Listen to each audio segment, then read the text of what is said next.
Selamat datang di channel saya Serangga Gatal. Jangan lupa di subrek, like and share. Mimin doakan semoga kita sehat semua. Oke, kita mulai. Suasananya sunyi dan sunyi. Para pembudidaya yang sebelumnya telah membujuk Sui sebagai penatua semuanya sangat malu dan malu setengah mati. Dan para biksu yang berpikir bahwa Sui berani dan tidak tahu apa yang baik dan buruk, semuanya mengubah wajah mereka, dan tangan serta kaki mereka dingin. Adapun pria tua berjubah ungu Wang Beiting. Butir-butir keringat seukuran kacang polong menetes dari dahinya. Sui menoleh untuk melihat, mau tak mau terkejut. Mengapa kamu di sini? Orang di sini adalah Kaisar Iblis Tianyao. Gaun merahnya berkibar, menawan dan indah, dengan senyum bangga di wajahnya, dan berkata, aku berharap kamu bertindak sendiri. Jadi di masa lalu waktu paragraf ini, aku sudah menunggu di sini. Sui menyentuh hidungnya, apalagi yang bisa dia katakan? Pada saat ini, Wang Beiting tampaknya telah pulih kembali, dia membungkuk dan memberi hormat tiba-tiba, dan berkata dengan suara gemetar, Tuan Su, Xiao Lao tersinggung. Banyak sekarang, harap-harap Anda tidak ingin melihat keluar. Dia belum pernah melihat wajah asli Sui. Jika tidak mungkin membuat kesalahan sekecil itu. Kamu juga baik, kok aku bisa peduli sama kamu? Sui tersenyum, berbalik dan menyapu ke arah pintu masuk area terlarang Xianyun di kejauhan. Tianyao Demon Emperor buru-buru mengikuti.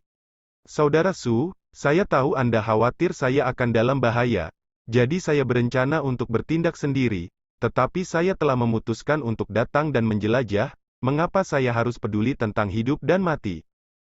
Suara Kaisar Iblis Tianyao lembut, jangan khawatir, setelah memasuki area terlarang Xianyun, aku pasti tidak akan merepotkanmu. Ini tidak ada hubungannya dengan kekacauan. Sui berkata, menunjuk ke pintu masuk area terlarang meteorit abadi di kejauhan. Setelah masuk ke sana, itu seperti memasuki saluran luar angkasa yang berubah di kapan saja. Kau dan aku bahkan jika mereka bertindak bersama, mereka akan dipindahkan ke area yang berbeda dari area terlarang Immortal Valen.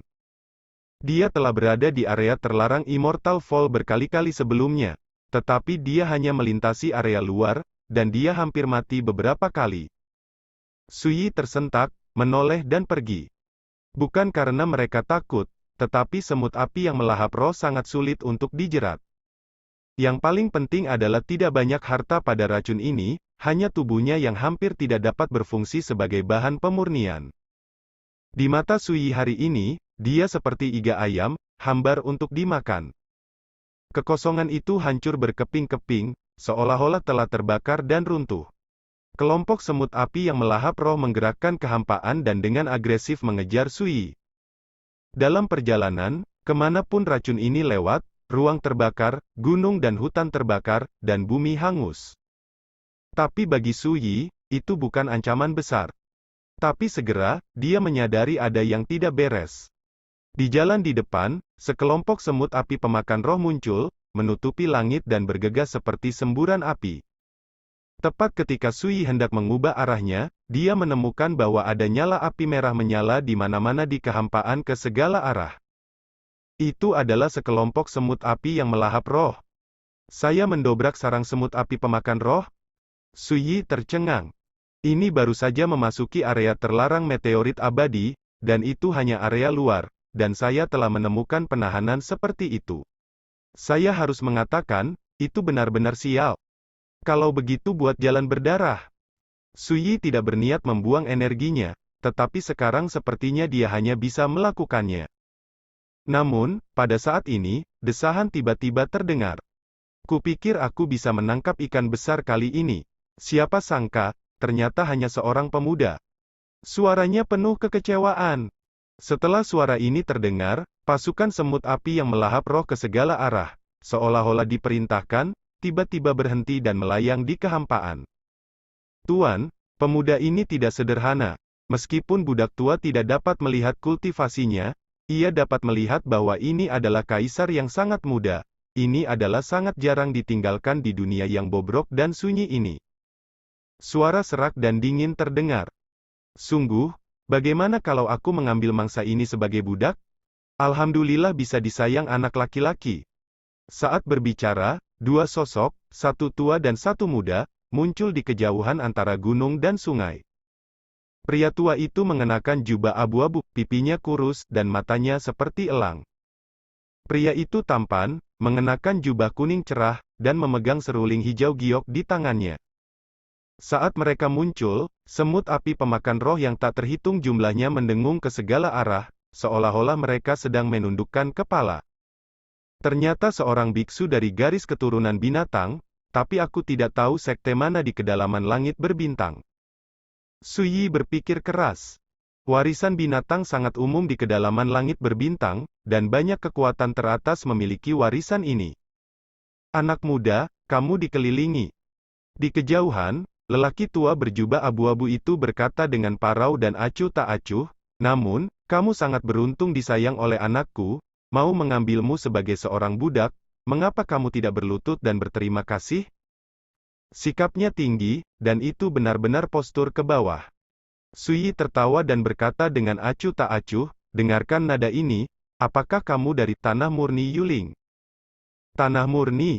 Di kedalaman langit berbintang, dalam hal pencapaian para monster, Yuling Pure Land adalah baris pertama yang tak terbantahkan, dan merupakan penguasa Yunman Star Realm. Dikatakan bahwa ada semua jenis dewa dan hewan di sekte, dan latar belakangnya kuno.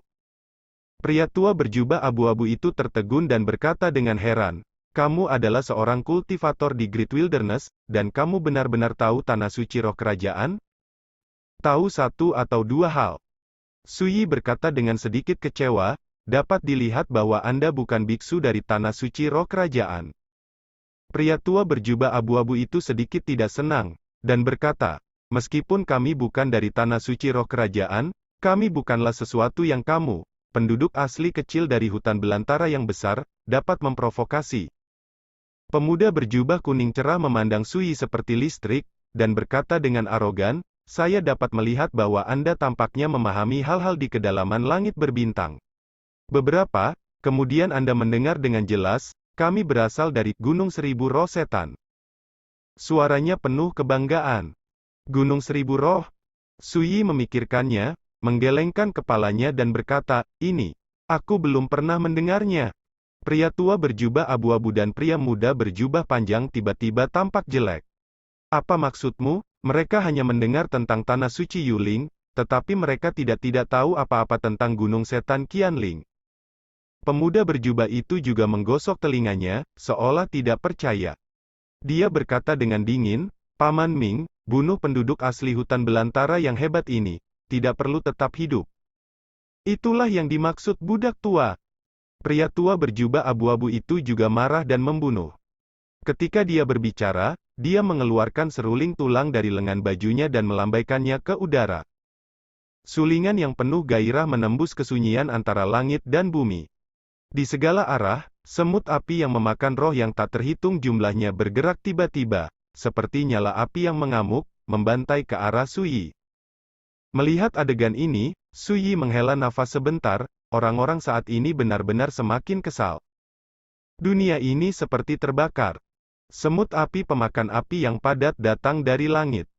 Siapapun dapat mengancam kehidupan Kaisar Alam Xuan Yu. Saat ini, barisan seperti itu sudah cukup untuk membuat karakter Emperor Extreme Realm melarikan diri. Su Yi tidak lolos.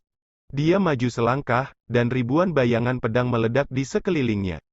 Seperti pita halus yang tak terhitung jumlahnya. Itu naik dan turun seperti air pasang yang mengamuk. Dan bergegas keluar bersama Su Yi. Boom! Pedang terdengar seperti badai petir. Dan sosoknya seperti ujung tajam yang membelah langit, tempat tak terhitung banyaknya semut api yang melahap roh meledak seperti kertas. Dalam kehampaan, retakan lurus terkoyak. Semut api yang melahap roh itu dapat berteleportasi, dan kecepatannya sangat cepat. Di depan Su Yi, dia benar-benar rentan. Sosoknya bermandikan ribuan pedang dan bayangan. Pria tua berjubah abu-abu tidak bisa tidak terkejut dan berkata, Tuan muda, hati-hati, orang ini tidak benar.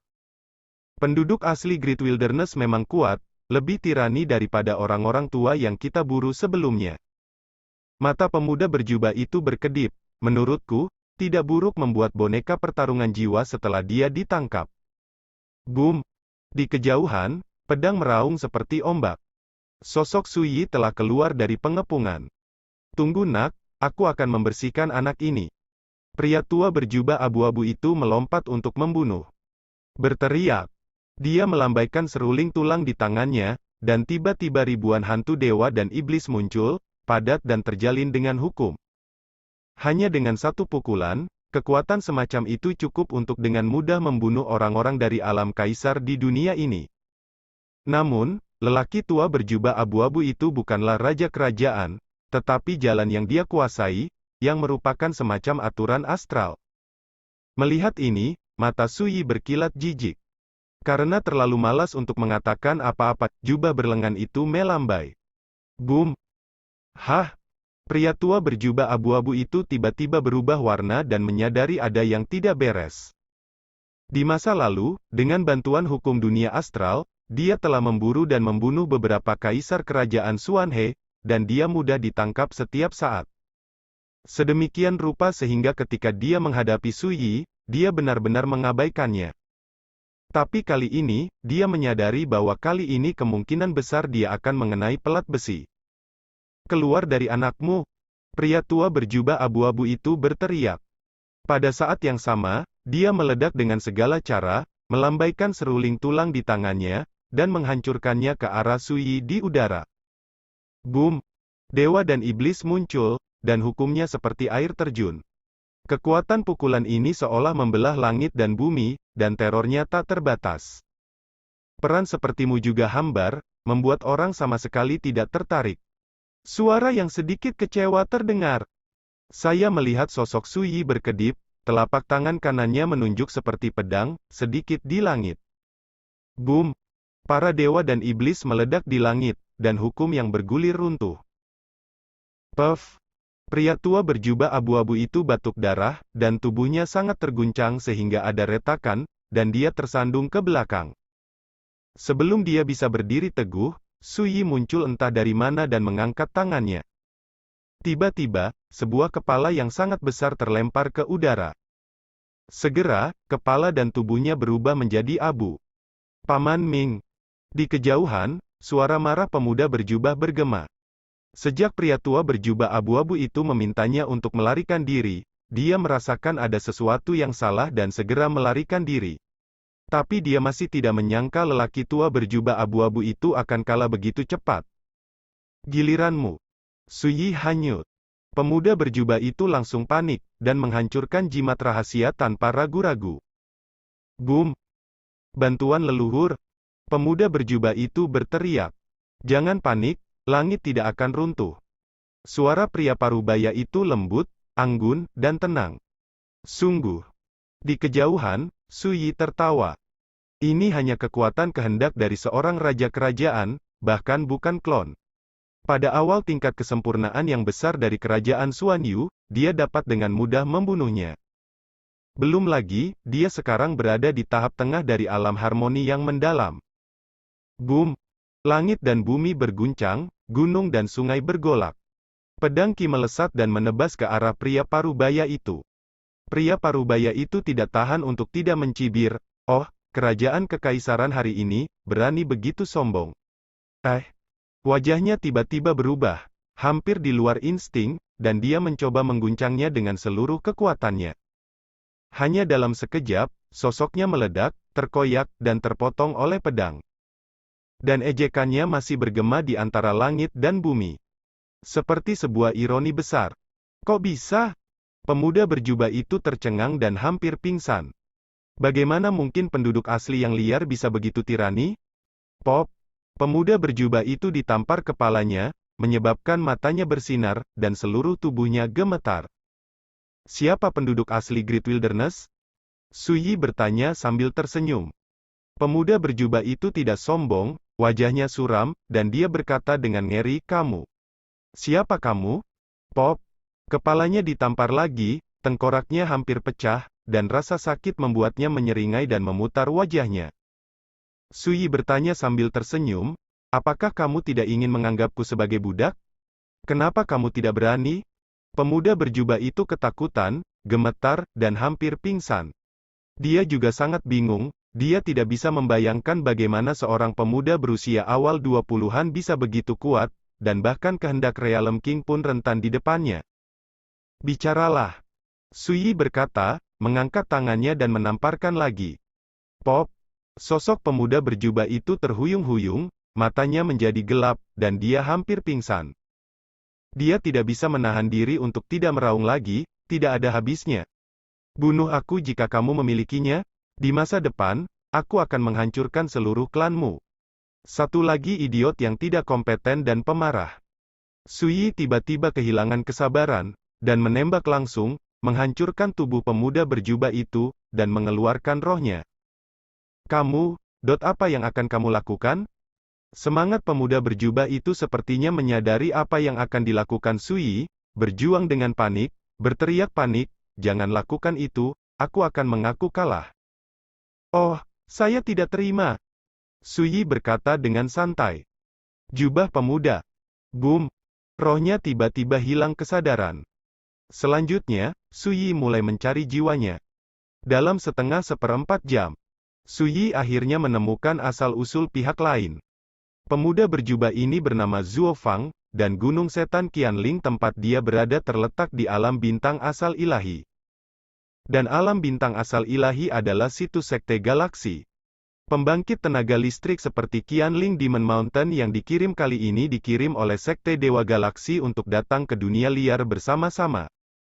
Mereka juga mengikuti rombongan imam besar Aula Roda Bulan dari sekte Dewa Galaksi dan memasuki area terlarang meteorit abadi ini.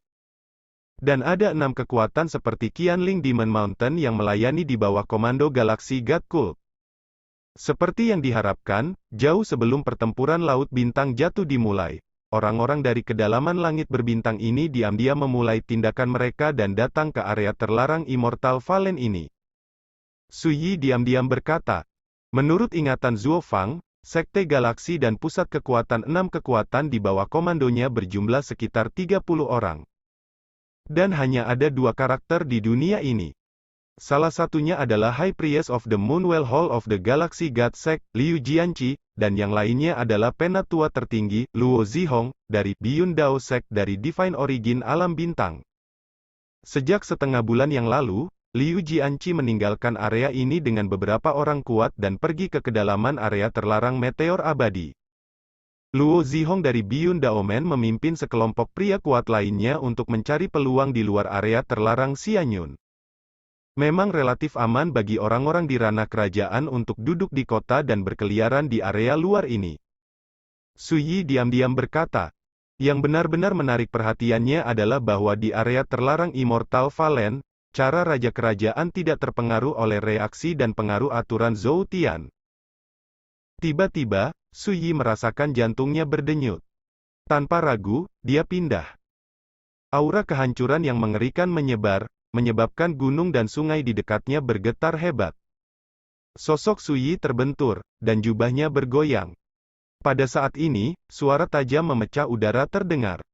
Tidak diragukan lagi, kecepatan panah ilahi ini terlalu cepat, melebihi kecepatan suara, dan tiba-tiba menembus ruang, dan itu sangat ganas. Hei, kamu kabur. Di kejauhan, terdengar suara terkejut. Sui mendongak. Di kejauhan, sekelompok sosok melintas. Dia dipimpin oleh seorang pria jangkung. Dia kurus dan kurus, kulitnya perunggu, matanya seterang matahari, dan dia memegang busur besar dari tulang. Nafas yang disebarkan oleh seluruh orang itu menghancurkan bumi, ganas, dan tirani. Melihat dari kejauhan, dia tampak seperti dewa buas yang keluar dari banjir. Luo Zihong, Beyond Daozong Grand Elder. Dia dikenal sebagai master memanah pertama dari alam bintang asal ilahi, dan dia telah berkultivasi di tengah alam kehidupan yang sama. Busur tulang putih besar di tangannya dikabarkan dimurnikan dari tulang dewa sejati, yang dapat dengan mudah menembus kekuatan pertahanan kerajaan. Ini semua dipelajari dari ingatan Zuo Fang. Meskipun Sui mewarisi ingatan penonton, tetapi dengan detasemen penonton di semua lingkaran langit berbintang, karena dia tidak tahu karakter Luo Zihong, itu tidak diragukan lagi membuktikan bahwa orang ini mengajarkan Tao setelah reinkarnasi dari penonton Realm of Kings. Pada saat ini, di belakang Luo Zihong, Ada juga sejumlah besar biksu, baik pria maupun wanita, yang agresif dan perkasa. Hampir semua karakter di level harmoni misterius. Tidak diragukan lagi, mereka semua adalah pria kuat yang terikat pada sekte galaksi, masing-masing dari 6 sekte berbeda. Akhirnya pria yang baik. Suyi berbisik, dan ada niat bertarung yang melonjak di kedalaman matanya. Dalam pertempuran Laut Bintang Jatuh terakhir, dia dikepung oleh lebih dari 10 raja kerajaan sendirian. Basis budidaya juga mendukung banyak waktu. Dan sekarang, dia berada di tahap tengah Suan Hejing, dan yang dia hadapi hanyalah seorang raja kerajaan. Suyi secara alami tidak takut. Adapun karakter harmoni misterius lainnya, mereka langsung diabaikan olehnya. Oh, sangat keras. Di kejauhan, napas Luo Zihong menarik tren umum Zhou, membuat gunung dan sungai bergoyang, dan kekosongan merengek. Dia memandang Suyi dengan dingin, dan berkata dengan acuh tak acuh, biarkan jiwa Zuofang dilepaskan, kursi ini akan memberimu kesenangan. Jika tidak, kamu tidak akan bisa bertahan atau mati. Sekian dulu update-annya, tunggu lanjutannya di channel saya Serangga Gatal, di subscribe ya guys. Terima kasih.